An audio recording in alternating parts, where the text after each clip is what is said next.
క్రీస్తునందు చేరవచ్చినటువంటి ప్రియులైన దేవుని పిల్లలకందరికీ ప్రభువును రక్షకుడైన క్రీస్తు వారి పేరట నా ప్రత్యేకమైన వందనాలు తెలియజేస్తా ఉన్నా. ప్రార్థనతో ఈ కూడికను మనం ప్రారంభించుకుందాం. ప్రార్థన చేసుకుందామండి. సకల ఆశీర్వాదాలకు కారణభూతుడైన మా పరలోకపు తండ్రి, మీ ఉన్నతమైన శ్రేష్టమైన ఘనమైన నామానికి మీ కుమారుడైన క్రీస్తు ప్రభువారి ద్వారా కృతజ్ఞతాస్తుతులు చెల్లిస్తూ ఉన్నాము. ఆయన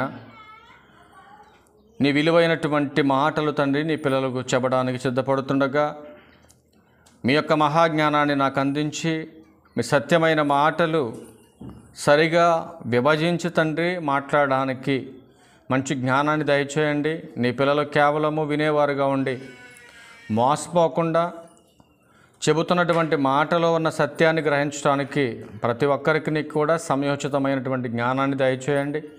ఈ ఆరాధన ముగిసే వరకును కూడా మీరే తోడుగా ఉండి ఆదరించి నడిపించమని త్వరలో మా కొరకు రానయ్యున్న మా ప్రభువుని మీ ప్రియకుమారుడైన క్రీస్తు వారి పరిశుద్ధమైన నామంలో ఈ ప్రార్థన మనవులన్నీ కూడా అడిగి వేడుకొనుచున్నాము తండ్రి, ఆమేన్. క్రీస్తునందు చేరవచ్చినటువంటి ప్రియులైన దేవుని పిల్లలందరికీ మరొకసారి నా వందనాలు తెలియజేస్తా ఉన్నా. ఇంత మంచి సమయాన్ని మనందరికీ దయచేసి తన మహాజ్ఞానాన్ని నేర్చుకోవటానికి ఇంత గొప్ప సమయాన్ని ఇచ్చినటువంటి తండ్రైన దేవునికి ప్రభు అయిన క్రీస్తు వారి పేరట నా కృతజ్ఞతాస్తుతులు చెల్లిస్తూ ఉన్నాను. ఈ 26 పుస్తకాల్లో దేవుడు రాయించినటువంటి అనేకమైనటువంటి మాటల్లో మొట్టమొదటిగా ఈరోజు క్రైస్తవుడికి అవసరమైనటువంటి మాట మారు మనసు. అంటే భూమి మీద ఉన్నటువంటి ఒక వ్యక్తి పరలోకం వెళ్ళాలి అని అంటే ఆ వ్యక్తికి అవసరమైనది మారు మనసు. మారు మనసు అనేది ఒక విశ్వాసిలో లేకపోతే, మారు మనసుకు తగినటువంటి ఫలాలు వాళ్ళు ఫలించలేకపోతే ఖచ్చితంగా నిత్య నరకానికి జారిపోతారనేటటువంటి భావన మారు మనసు గురించి మొదటిగా ప్రసంగించినటువంటి భక్తుడైనటువంటి బాప్తీసనమిచ్చే యోహాను గారు మాట్లాడారు. అలానే పేతురు గారు మాట్లాడారు, పౌలు గారు మాట్లాడారు. యేసుక్రీస్తు ప్రభువారు కూడా దాన్ని గురించినటువంటి ప్రస్తావనే చేయటం అనేది జరిగింది బైబిల్ గ్రంథంలో. కాబట్టి ఈరోజు మనము నేర్చుకోబోతున్నటువంటి ఒక అద్భుతమైనటువంటి పాఠము ఏంటంటే, ఇక్కడ ఉన్నటువంటి వారందరికీ ఒక క్వశ్చన్ అడుగుతాను, టక్కుమని మీరు ఆన్సర్ చెప్పాలా. మారు మనసు పొందిన వాళ్ళు చేతులు ఎత్తండి. మారు మనసు పొందినోళ్ళు, మారు మనసు పొందినోళ్ళు. మారు మనసు అందరూ పొందారుగా, అందరూ మారు మనసు పొందే కదండి బాప్తీసంలో పొందుతారు. మారు మనసు లేకుండా బాప్తీసనం తీసుకుంటే ఆ బాప్తీసనం చెల్లదు. ఓకేనా? మారు మనసు పొందిన వారందరూ ఆ మారు మనసుకు తగినటువంటి ఫలాలు ఫలించాలి. మారు మనసు పొందే అంటే ఉపయోగమే ఉంది. ఏ విషయాల్లో మారు మనసు పొందామంటే, నేను ఆదివారం ఆరాధనకు వచ్చే విషయంలో మారు మనసు పొందానంటే సరిపోదు. కేవలం బైబిల్ చదువుతున్నానండి, దాంట్లో నేను మారు మనసు పొందాను. నేను మంచిగా పాటలు పాడగలుగుతున్నాను, దాంట్లో నేను మారు మనసు పొందాను. మంచిగా మెసేజ్ చెప్పగలుగుతున్నాను కాబట్టి నేను మారు మనసు పొందినట్టే అనుకొని బ్రతికేస్తే ఉపయోగం లేదు. యేసుక్రీస్తు ప్రభువారు చెప్పినటువంటి మాటలో కానీ, తర్వాత దానికి ముందు యోహాను గారు చెప్పినటువంటి మాటలో ఆంతర్యాన్ని మనం గమనించగలిగితే, మారు మనస్సుకు తగిన ఫలములు ఫలించుడి అన్నాడు ఆయన. ఒకసారి ఆ మాట చూద్దాం బైబిల్ గ్రంథంలో. లూకాసు వార్త 3వ అధ్యాయం 8వ వచనాన్ని ఒకసారి మనం చూద్దాం. చూడండి అక్కడ ఏం మాట్లాడుతున్నారు. మారు మనస్సుకు తగిన ఫలములు ఫలించుడి. చాలమ్మా, ఏం ఫలించాలి? మారు మనసుకు తగిన ఫలాలు. అసలు ఈ మారు మనసుకు తగినటువంటి ఫలాలు అంటే ఏంటి? ఫలాల గురించి కాసేపు పక్కన పెడదాం. అసలు మారు మనసు అంటే ఏంటి? ఎప్పుడైనా ఆలోచించారా? మారు మనసు అంటే ఏంటి అమ్మా? మారు మనసు అంటే ఏంటి? మారు మనసు అంటే ఏంటి? ఇప్పుడు చేతినెత్తరాల గురించి అడుగుతున్నాను నేను. మారు మనసు అంటే చేతినెత్తారు కదా, మారు మనసు అంటే ఏంటి? ఒకసారి బైబిల్లో చూద్దాం, టైం వేస్ట్ చేయొద్దు. నిలబడే ఓపిక నా దగ్గరలో కూడా లేదు, కొంచెం త్వరగా చూద్దాం. అపోస్తుల కార్యములు 26వ అధ్యాయం 20వ వచనం. 26వ అధ్యాయం 20వ వచనం. ఇంకా కొంచెం మనం పైకి వెళ్ళి చదవగలిగితే 18 నుంచి ఉంటుందిలే, కానీ నేను చదువుతాను. కొంచెం మీరు 26వ అధ్యాయం 18వ వచనంలో చాలా పెద్ద వచనం ఉంటుంది. అది దాంట్లో వారు చీకటిలో నుండి అని ఉంటుంది, చూడండి. ఉందా?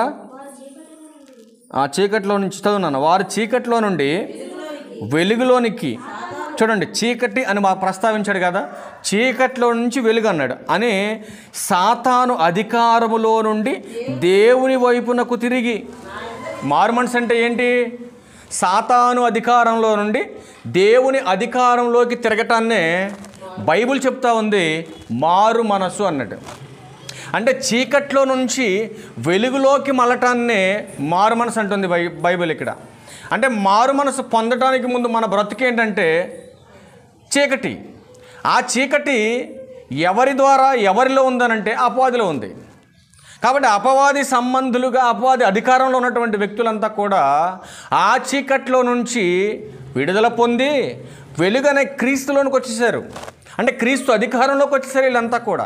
అలా వచ్చినటువంటి వీళ్ళందరూ కూడా నెక్స్ట్ మాట్లాడుతున్నాడు 20వ వచనం దగ్గరికి వెళ్తే డైరెక్ట్గా, మొదట దమస్కులోని వారిని, యెరూషలేములోను యోదయ దేశమంతటను, తరువాత అన్యజనులకును వారు మారు మనసు పొంది దేవుని తట్టు తిరిగి మారు మనస్సుకు తగిన క్రియలు చేయవలెనని ప్రకటి. మారు మనసు మాత్రం పొందానని ఇంటి దగ్గర కూర్చుంటే ఉపయోగం అస్సలు లేదు.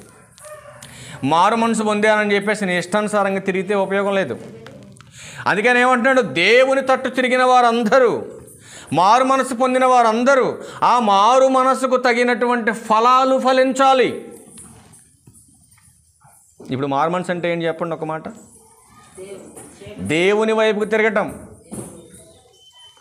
సాతాను అధికారంలో నుంచి దేవుని అధికారంలోకి రావటం, ఇదంతా మారు మనసుకు సంబంధించినటువంటి క్యాటర్ ఇది. ఇప్పుడు ఆ మారు మనసు పొందిన వారి గురించి మాట్లాడుతున్నాడు. అసలు మారు మనసు అంటే దేవుని వైపు తిరగటం అని మనకు అర్థమైపోయింది. ఇప్పుడు మారు మనసుకు తగినటువంటి ఫలాలు ఎలా ఫలించాలి?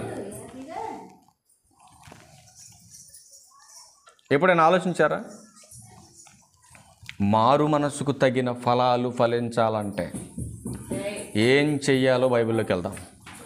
మారు మనసుకు తగిన ఫలాలు ఫలించాలంటే ఏం చేయాలో బైబిల్ దగ్గరికి వెళ్ళి మనం పరిశోధన చేసి తెలుసుకోవాల్సినటువంటి అవసరత ఈరోజు ప్రతి క్రైస్తవ విశ్వాసికి ఉందండి. ఒకసారి ద్వితీయోపదేశకాండం 31వ అధ్యాయం, ద్వితీయోపదేశకాండం 31వ అధ్యాయం వచనము 12. ద్వితీయోపదేశకాండం చదువునానా.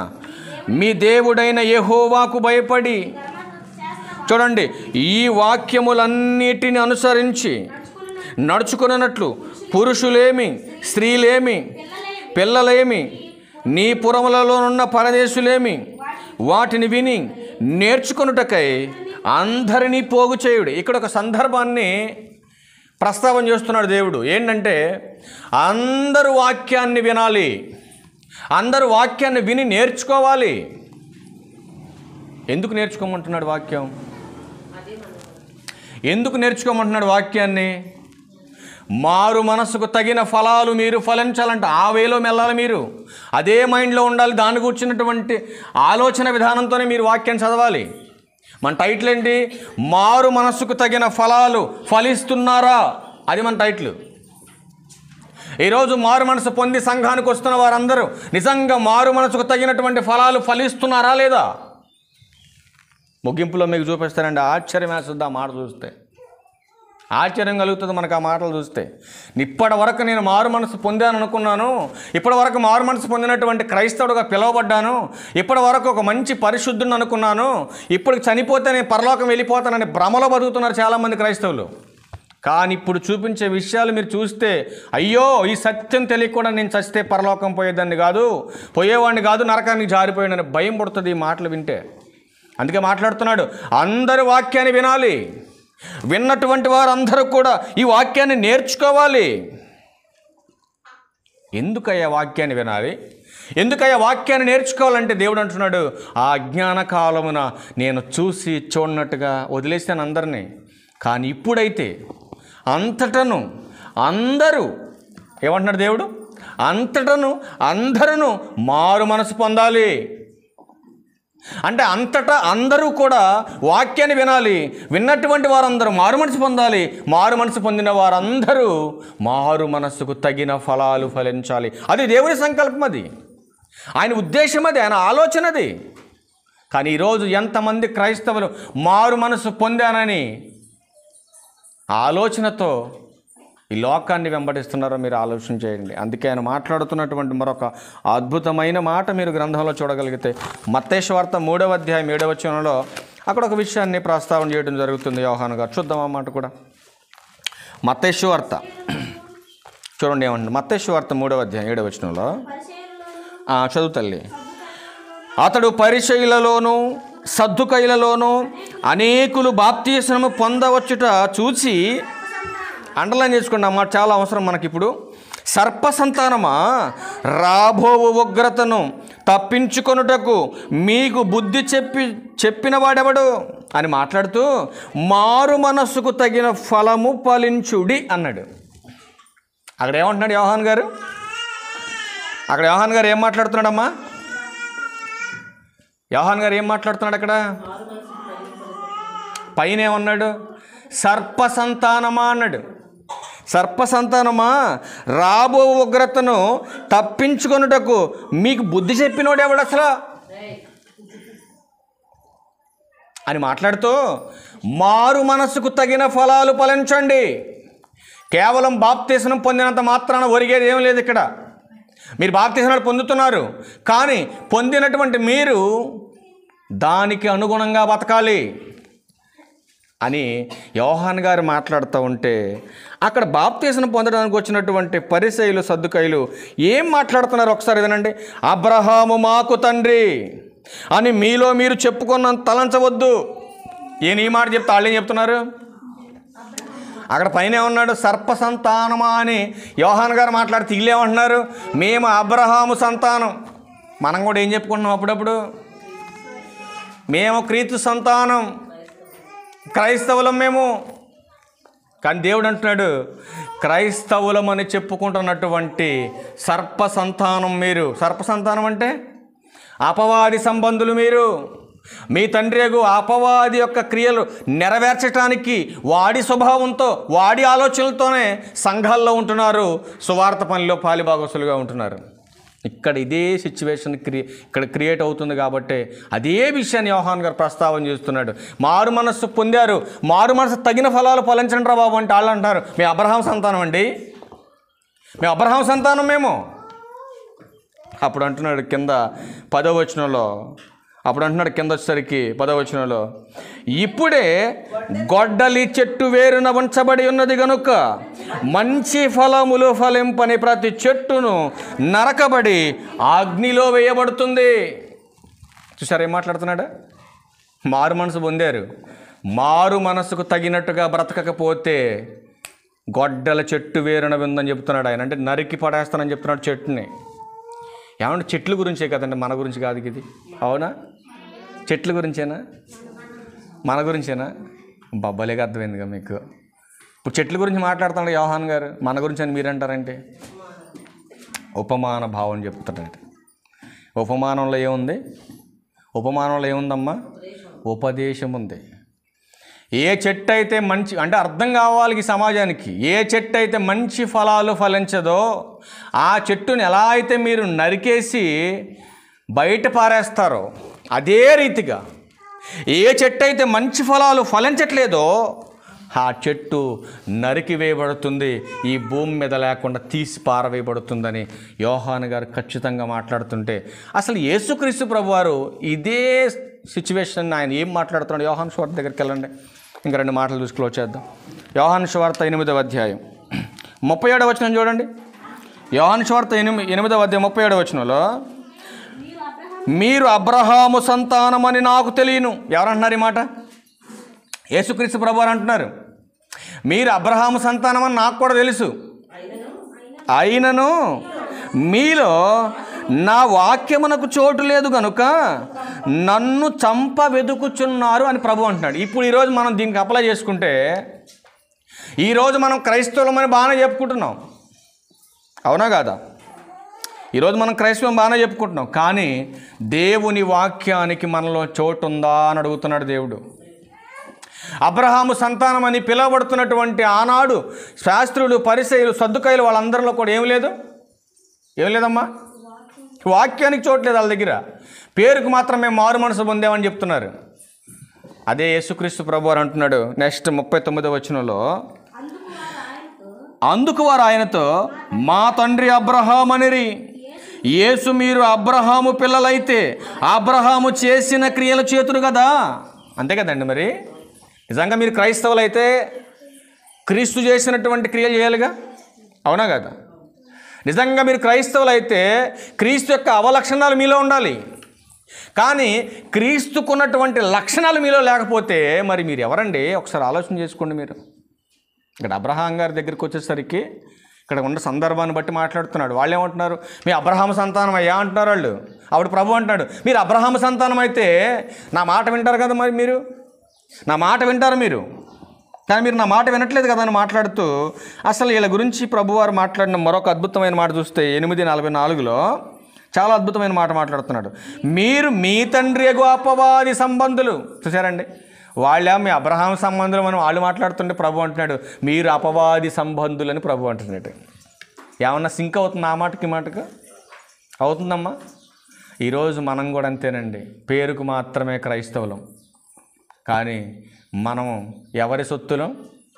అపవాది సొత్తు. మనం అపవాది సొత్తు అండి, క్రీస్తు సొత్తు కాదు మనం. ఎందుకంటే మారు మనసు పొందామన్న ముసుగేసుకున్నటువంటి క్రైస్తవులు మనం. అందుకే ఆయన మాట్లాడుతున్నాడు మీరు అపవాది యొక్క సంబంధులను మాట్లాడుతుంటున్నాడు ఆయన.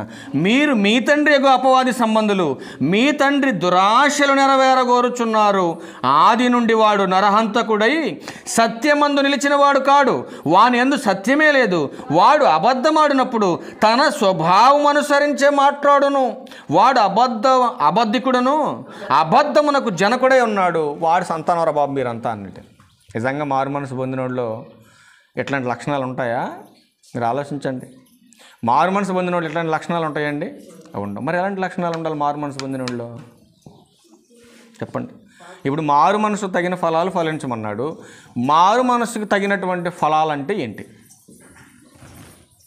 చూద్దామా కొన్ని మాటలు. మరి చూద్దామా బైబిల్లో, చూద్దామండి బైబిల్ ఒకసారి చూద్దాం. గలతీయులకు రాసిన పత్రిక 5:22 చూడండి.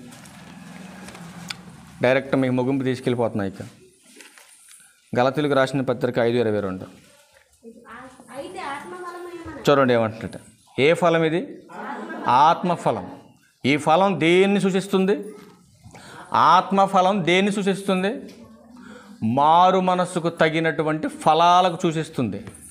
అంటే ఒక వ్యక్తి మారితే ఆ మారినటువంటి వ్యక్తిలో ఆత్మీయత ఉంటే ఆ ఆత్మీయతకు తగినటువంటి ఫలాలు ఏవో ఈరోజు చెబుతున్నాడు. నిజంగా నువ్వు మారు మనసు పొందితే ఈ లక్షణాలు నీలో ఉండాలి. ఈ లక్షణాలు నీలో లేకపోతే అక్కడ యేసుక్రీస్తు ప్రభువారు అన్నట్టు పేరుకు మాత్రం అబ్రహాం సంతానం, మీరు పేరుకు మాత్రమే క్రీస్తు సంఘం, కానీ అక్కడ అపవాది సంబంధులుగా ఎట్టయితే లింకప్ చేసి మాట్లాడే యేసుక్రీస్తు వారు సేమ్ యాస్టీజ్గా నువ్వే సంఘం అయినా సరే క్రైస్తవుడుగా పిలువబడుతున్న ఈ సమాజంలో ఇప్పుడు ఈ యొక్క మారు మనసుకు తగిలినటువంటి ఫలాలు కొన్ని చూపిస్తున్నాం మీకు. ఈ ఫలాలు గనక మీలో నాలో ప్రతి సంఘంలో కూడా లేకపోతే వీళ్ళంతా కూడా అపవాది సంబంధులే. అవన్నీ అపవాది సంఘాలే. మీరు గుర్తుపెట్టుకోవాలి ఇవన్నీ బాగా. అందుకని ఒకసారి ముగింపు మాటకు మనం చూద్దాం, చదువుకుందాం ఒకసారి. అయితే ఆత్మఫలం ఏమనగా, జాగ్రత్తగా గుర్తుపెట్టుకోండి, మారు మనసుకు తగిన ఫలాలు చూపిస్తున్నా, జాగ్రత్తగా గుర్తుపెట్టుకోవాలి. 1 ప్రేమ, సంతోషం, సమాధానం, దీర్ఘశాంతం, దయాళత్వం, మంచితనం, విశ్వాసం, సాత్వికం, ఆశా నిగ్రహం. ఎన్ని ఫలాలు? 9 ఫలాలు. నిజంగా గుండెమే చేసుకొని చెప్పండి, మారు మనసుకు తగినటువంటి ఫలాలు ఈ 9 ఎంతమంది క్రైస్తవుల్లో ఉన్నాయి మీరు చెప్పాలి. మనం మొట్టమొదటి ఫలం దగ్గర ఫెయిల్, నిత్య నరకానికి ఖాయం. మనం మొట్టమొదటి ఫలం ఏం ఫలం? అది ఎంతమందిలో ఉంది? ప్రేమ ఉందా? ఒక అత్త అంటే కోళ్ళకు పడదు, కోళ్ళంటే అత్తకు పడదు. పడద్దా? పడుతుంది. వాళ్ళ వీళ్ళంతా భక్తులు, మళ్ళీ వీళ్ళంతా ప్రభు వాళ్ళలో పాల్గొంటాం వీళ్ళు. మరి నరకం ఎవరి కోసం చేసింది తెలుసా? దీని గురించి నేను చాలాసేపు డిస్కషన్ చేశాను. నేను నరకం ఎవరి కోసం అండి? నరకం ఇప్పుడు ఎవరి దగ్గర లేవో, ఎవరి దగ్గర లేవో ఫలాలు, ఈ ఫలాలు లేనటువంటి వారందరూ కూడా ఖచ్చితంగా నరకానికి పోతారు. మీరు ఆలోచన చేసుకోండి. ఒకటి ప్రేమ కావాలి, అందుకనే ముందే ప్రేమ పెట్టాడు. అసలు ఈ ప్రేమ అనేది ఉంటే మిగతా అన్నీ వస్తాయి. ఈ ప్రేమ అనేది లేకపోతే ఇక అవన్నీ మన దగ్గర ఉండవండి. అందుకనే ఆ మొదటి విషయంలో మనం ఫెయిల్ అంటే మనం పరలోకానికి అనర్హులం. గుర్తుపెట్టుకోండి, అర్హత లేనివాళ్ళం మనం. అందుకే మారు మనసుకు తగిన ఫలాలు ఫలించాలి. మనం అలా ఫలించాలంటే దేవుని వాక్యం మనం వినాలి, దేవుని వాక్య ప్రకారం బ్రతకాలి, దేవుణ్ణి వెతకాలి, హృదయపూర్వకంగా వెతకాలి దేవుణ్ణి. కానీ ఎంతమంది ఎదుగుతున్నారు దేవుణ్ణి హృదయపూర్వకంగా? ఒకసారి ద్వితీయోపదేశకాండంలో 4వ అధ్యాయం 29వ వచనంలో ఒక చక్కటి మాట చూద్దామండి. ఒక చక్కటి మాట ఉంటుంది. ద్వితీయోపదేశకాండం 4వ అధ్యాయం 29వ వచనం చూద్దాం. అయితే అక్కడ నుండి నీ దేవుడైన యెహోవాను మీరు వెతికిన ఎడల, చూడండి ఎలా ఎతకాలి చెప్తున్నాడు. వెతికిన ఎడల అన్నాడు కాబట్టి ఎలా ఎతకాలి? నీ పూర్ణ హృదయముతోనూ నీ పూర్ణ ఆత్మతోనూ వెతికినప్పుడు ఆయన నీకు ప్రత్యక్షమగును. అంటే దేవుణ్ణి ఎలా ఎతకాలో చెబుతున్నాడు ఆయన. అంటే ఏ ఊర్లో ఎతకాలండి? గుణదల్లో ఎతకాలా? శ్రమల దీవులో ఎతకాలా? ఎక్కడ ఎతకాలి మరి దేవుణ్ణి? ఎక్కడ ఎతకాలమ్మా? అసలు దేవుడుండే నివాస స్థలం ఏది? దేవుడుండే నివాస స్థలం ఎక్కడ? ఈ భూమి మీద దేవుడు నివాసం చేసే స్థలం అంటూ ఏమీ ఈ భూమి మీద లేదు. ఉందా? దేవుడు అక్కడ ఉన్నాడు, అక్కడ వెలిసాడు, ఇక్కడ వెలిసాడు అనే పిచ్చి మాటలన్నీ మన మాటలు కాదు అవి. బయట వాక్యం తెలిసినటువంటి అజ్ఞానులు మాట్లాడవలసిన మాటలు అవి. కానీ ఈరోజు క్రైస్తవులు మాట్లాడుతున్నారు దేవుడు అక్కడ ఉండు, దేవుడు ఎక్కడ ఉండని. కానీ అవన్నీ ఫేకు. అందుకని ఏం మాట్లాడుతున్నాడు? ఎవరైనా దేవుణ్ణి వెతకాలన్న ఆలోచన కలిగిన వారు ఎలా ఎతకాలి దేవుణ్ణి? హృదయపూర్వకంగా ఎతకాలి దేవుణ్ణి. అలా హృదయపూర్వకంగా ఎతికినటువంటి ఒక అద్భుతమైనటువంటి పర్సన్ బైబిల్లో ఉన్నాడు. చెప్పగలరు ఎవరైనా? దేవుణ్ణి చూడాలన్న ఆలోచన, తనకున్నటువంటి అధికారాన్ని, అహాన్ని విడిచిపెట్టాడు. చుట్టూ ఉన్న జనసమూహాన్ని చూశాడు. ఎవరైనా ఇంతమంది ఫాలోవర్స్ ఉన్నారేంటి ఈయనకి? ఏంటి అని అద్భుతాలు చేస్తున్నాడు, స్వస్థతలు చేస్తున్నాడు, కుంటి వాళ్ళని నడవజేస్తున్నాడు, గుడ్డి వాళ్ళకి చూపిస్తున్నాడు, చనిపోయిన వారిని సైతం లేవనెత్తుతున్నాడు. ఏంటి ఇంత ఈయనకున్నటువంటి ఇంత వాల్యుబుల్ ఏంటి అని అడుగుతున్నాడు, చూస్తున్నాడు ఆయన. జనం చూస్తే ఫాలోవర్స్ లక్షల్లో ఉన్నారు ఆయన చుట్టూ. ఒక్కసారైనా మహానుభావుణ్ణి చూడాలనుకున్నాడు ఆ మనిషి. హృదయపూర్వకంగా దేవుణ్ణి చూడాలన్న ఆలోచనతో పరుగున పరిగెత్తుకొని ఒక చెట్టు ఎక్కాడు ఆయన. ఎవరైనా? ఏ చెట్టు ఎక్కాడు? చిన్నప్పటి నుంచి వింటున్న కథలు కదా ఇవన్నీ, అవునా కాదా? జక్కైలో ఒక మంచి క్వాలిటీ ఉందండి. చెప్పగలరా ఎవరైనా? జక్కైలో ఉన్నటువంటి క్వాలిటీస్ చెప్పగలరా ఎవరైనా? చెప్పలేరు కదా. ఈ మధ్యకాలంలో 2 నెలల నుంచి మీరు అందరూ బైబిల్ చదవట్లేదు, తెలుసా మీకు? 2 నెలల నుంచి మీరు బైబిల్ చదవట్లేదు వీరరాఘపురంలో. మీకు ఈగలే వచ్చినాయి అనుకుంటున్నారు, ఇంకొన్ని రోజులు పోతే రోగాలు కూడా వస్తాయి మీకు. తెలుసా మీకు? నేను చెప్పింది ఏది మిస్ అవ్వదు, మీకు గుర్తుపెట్టుకోండి. మీకు ఆటగాతనంగా ఉంది. ఒక సేవకుడు చెప్పాడు, హెచ్చరించాడంటే మీకు నవ్వులాట కింద ఉంది. అర్థమవుతుందా మీకు? అదనమాట. టైం దగ్గరకు వచ్చేస్తుంది మీకు. బైబిల్ చదవండి అమ్మా, చదవండి అని చెప్తున్నా మీకు. మీ నిర్లక్ష్యమే మీ పతనానికి కారణం. ఈరోజు చిన్నంపేటలో చెప్పాను మెసేజ్ వాళ్ళకి, ఒక్కళ్ళు కూడా తలకాయ ఎత్తల, మొత్తం వాళ్ళ లోపలే. దేవుడు చెప్పించాడు ఇవాళ. పెళ్లి గురించి చెప్దామని నేను వెళ్తే ఆడికి వెళ్ళిన తర్వాత దేవుడు అది వద్దురా బాబు, అది చెప్తే వీళ్ళకి అర్థం కాదు, పెళ్లి గురించి అసలు చెప్పాల్సింది చెప్పమని వేరే టైటిల్ తీసుకొని చెప్పా. ఒక్కళ్ళు కూడా తలకాయ ఎత్తల. అప్పుడు ముందెళ్ళగానే వందనాలు చెప్పారు, వెళ్ళిపోయేటప్పుడు దేవుడు చెప్పలా. అర్థమైపోయింది వాళ్ళకి.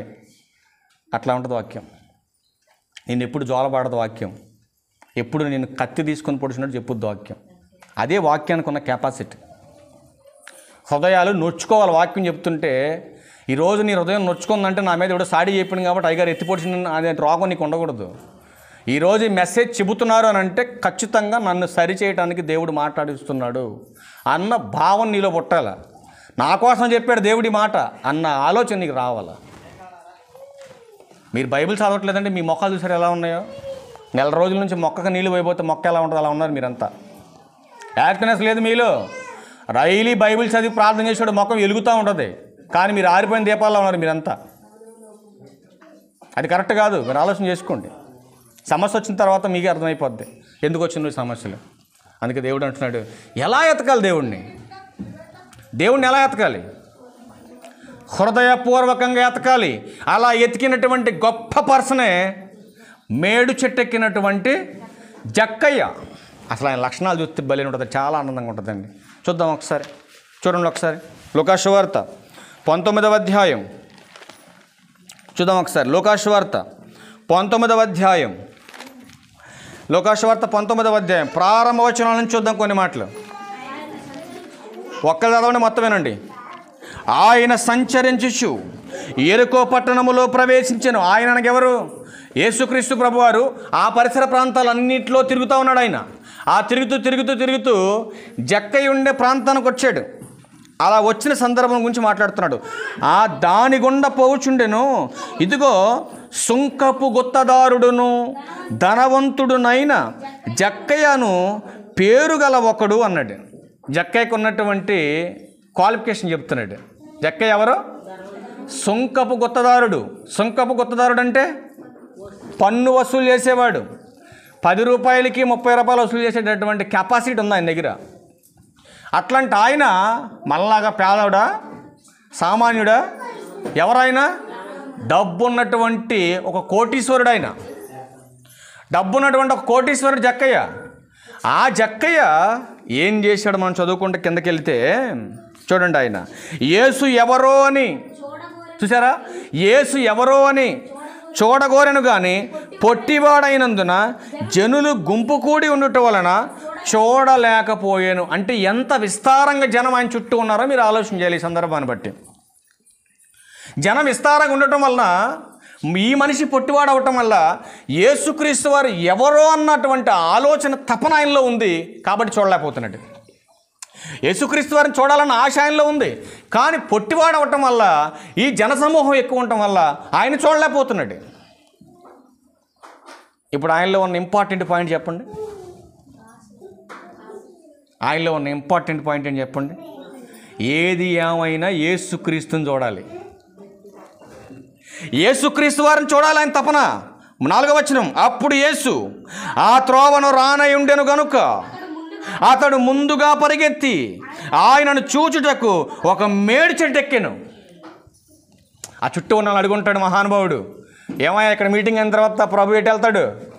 ఇక్కడ మీటింగ్ అయిన తర్వాత ఎటు వెళ్తాడు మీ యేసు అని అంటే, ఇదిగో నాయన వీర్రాఘపురంలో మీటింగ్ అయిపోగానే ఇటు నుంచి కొరలమండ మీదగా చనుమండ వెళ్తాడని చెప్పేసి ఉంటారు ఆయనకి. వెంటనే పరిగెత్తుకొని ఏది ఏమైనా ప్రభువుని చూడాలనుకున్నాడు. పరిగెత్తుకొని ఏం చేశాడు? పరిగెత్తుకొని మేడి చెట్టు ఎక్కి కూర్చున్నాడు పైన. ఏమండి, ప్రభు చుట్టూ ఎంతమంది ఉంటారు? వందల వేల జనం చుట్టూ ఉన్న జక్కయ్య ప్రభువుని చూద్దాం అనుకున్నాడు. ప్రభు మాత్రం ఎంతమంది చుట్టూ ఉన్నా ప్రభు డైరెక్ట్గా జక్కయ్యని చూస్తున్నాడు. నిజంగా ఎంత అద్భుతమైన మాట అండి ఇది. చదువుకుందాం ఒకసారి, చాలా బాగుంటుంది ఈ మాట. యేసు ఆ చోటుకి వచ్చినప్పుడు కన్నులెత్తి చూచి, జక్కయ్య త్వరగా దిగుము, నేడు నేను నీ ఇంట నుండవలసి ఉన్నదని అతనితో చెప్పగా. చూశారండి, అన్ని వేల మంది ఆయన చుట్టూ ఉన్న యేసుక్రీస్తు వారు ఎవరి వైపు చూస్తున్నాడు? ఒక పాప అయినటువంటి జక్కయ్య వైపు చూస్తున్నాడు. ఎందుకంటే యేసుక్రీస్తు వారి భూమి మీదకి వచ్చిందే పాపులను రక్షించడానికి. యేసుక్రీస్తు ప్రభు వారి లోకానికి వచ్చాడు. ఎవరైతే దేవుని వైపు చూస్తున్నారో, ఎవరి హృదయం అయితే దేవుని వైపుకు మారుతుందో వాళ్ళనే చూస్తాడు ఆయన. దేవుని వైపు తిరగకుండా మీ ఇష్టానుసారంగా మీరు తిరిగితే దేవుడు మిమ్మల్ని పట్టించుకోవడం, మీ దగ్గరికి రాడు ఆయన. ఇప్పుడు యేసుక్రీస్తు ప్రభు వారు 6వ వచనంలో అంటుంటే చూడండి, 6వ వచనంలో, అతడు త్వరగా దిగి సంతోషముతో ఆయనను చేర్చుకునేను. అప్పుడు ప్రభువారు అంటాడు కదా 9వ వచనంలో, అందుకు యేసు, ఇతడును అబ్రహాము కుమారుడే, ఎందుకనగా నేడు ఈ ఇంటికి రక్షణ వచ్చి ఉన్నది అన్నాడు. యేసుక్రీస్తు వారిని ఎలా చేర్చుకున్నాడు ఆ జక్కయ్య? ఎలా చేర్చుకున్నాడమ్మా? సంతోషంగా చేర్చుకున్నాడు. యేసుక్రీస్తు వారిని సంతోషంగా తన ఇంట్లోకి చేర్చుకున్నాడు కాబట్టి ఆ ఇంటికి ఏమొచ్చింది? రక్షణ వచ్చింది. ఏ ఇంటికి రక్షణ వచ్చింది? జక్కయ్య ఇల్లు అంటే ఏ ఇల్లు? ఆయన కట్టుకున్న ఇల్లు కాదమ్మ తల్లి, ఆయన కట్టుకున్న ఇల్లు కాదు.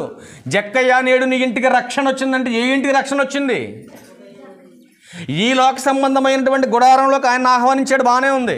కానీ అసలు దేవుడు చూసింది ఏంటంటే జక్కయ్యలో ఆ ఇంటికి వచ్చినటువంటి రక్షణ కాదు, ఈ ఇంటికి వచ్చినటువంటి రక్షణ చూశాడు దేవుడు.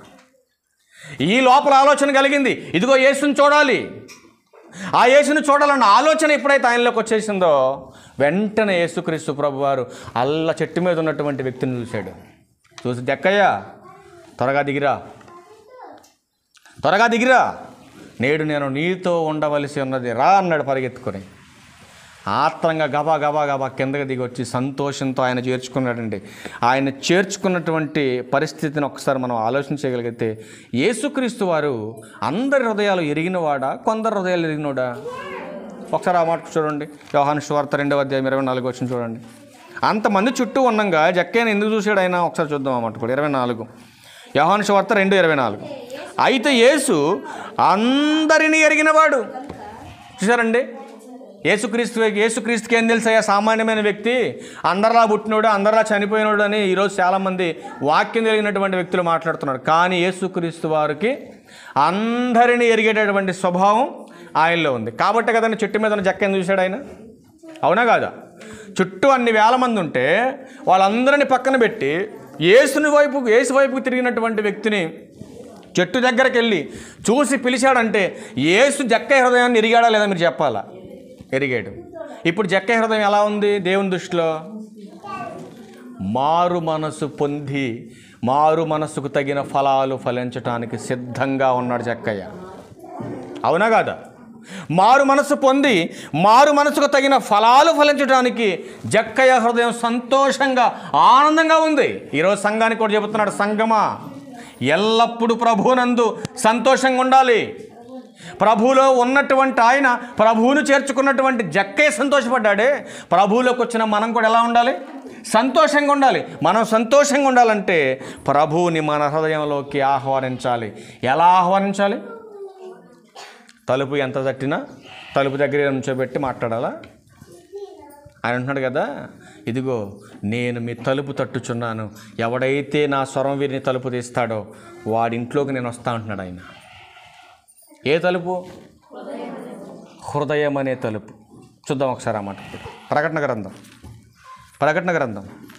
3వ అధ్యాయం 20వ వచనం చూడండి.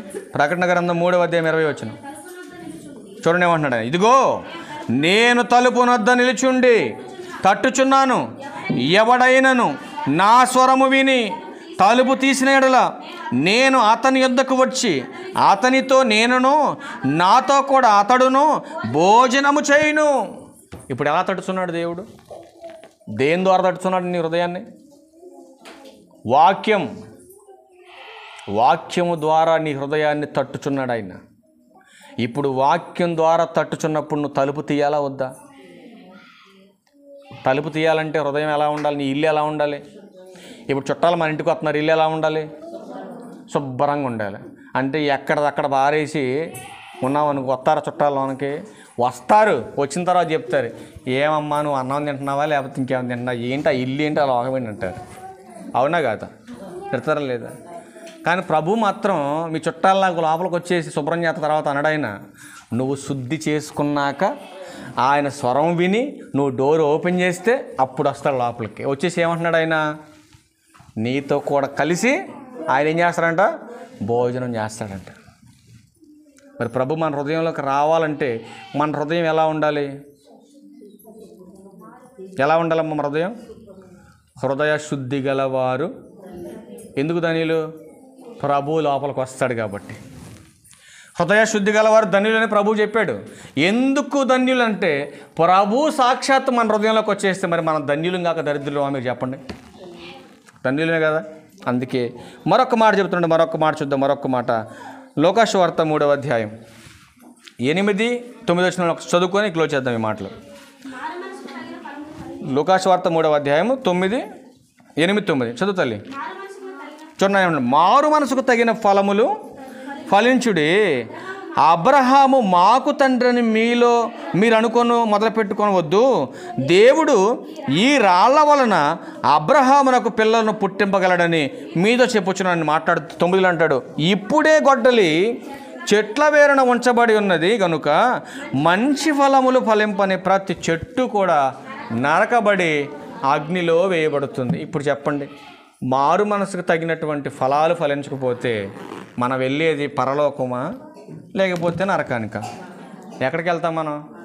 నరకానికి వెళ్తాం. ఇప్పుడు నరకానికి వెళ్ళకుండా పరలోకం వెళ్ళాలి. పరలోకం వెళ్ళాలంటే ఇప్పుడు మనం ఫలించవలసిన ఫలాలు ఉన్నాయి కొన్ని, చెప్పండి. ఇప్పుడు అది చెప్పాక మీకు ఏం ఫలించాలి మనం? ఆత్మఫలాలు ఏం ఫలించాలి? అదే ఏం ఫలించాలి? ప్రేమ, సంతోషం, సమాధానం, ఇక అన్ని వద్దులే కానీ ప్రేమ కలిగి ఉండాలి. మనం ఏం కలిగి ఉండాలి? ప్రేమ కలిగి ఉండాలి. ఒకవేళ పొరపాటున ఎవరైనా ఏమన్నా అంటే క్షమించండి, పోయేదేముంది? అంతేనమ్మా, అంతేనా? ప్రేమ కలిగి ఉండాలిగా మనం. మరి పరలోకం వెళ్ళాలంటే ఏముండాలి? ప్రేమ ఉండాలి. ఏ ప్రేమ ఉండాలి మనలో? కల్మషం లేని ప్రేమ ఉండాలి, కపటంతో కూడిన ప్రేమ కాదు.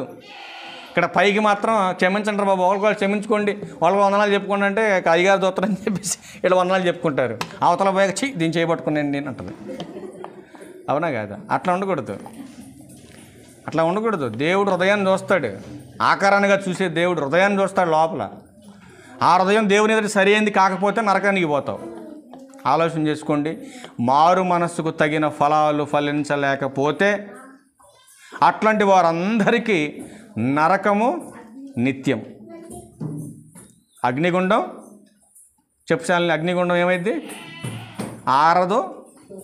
ఆరపడానికి ఎవడల్లా కాదు. కాబట్టి ఆలోచన చేసుకొని మారు మనసుకు తగిన ఫలాలు ఫలించాలని ప్రభు పేరట మమ్మల్ని హెచ్చరిస్తూ నేను హెచ్చరించుకుంటూ ఈ నా మాటలు ముగిస్తాను. అందరికీ వందనాలు. Thank you. ప్రభుబాల కార్యక్రమంలోకి వెళ్దామా అమ్మా? ప్రభుబాల కార్యక్రమంలోకి వెళ్దామా? సరే, ఓకే, మంచిది.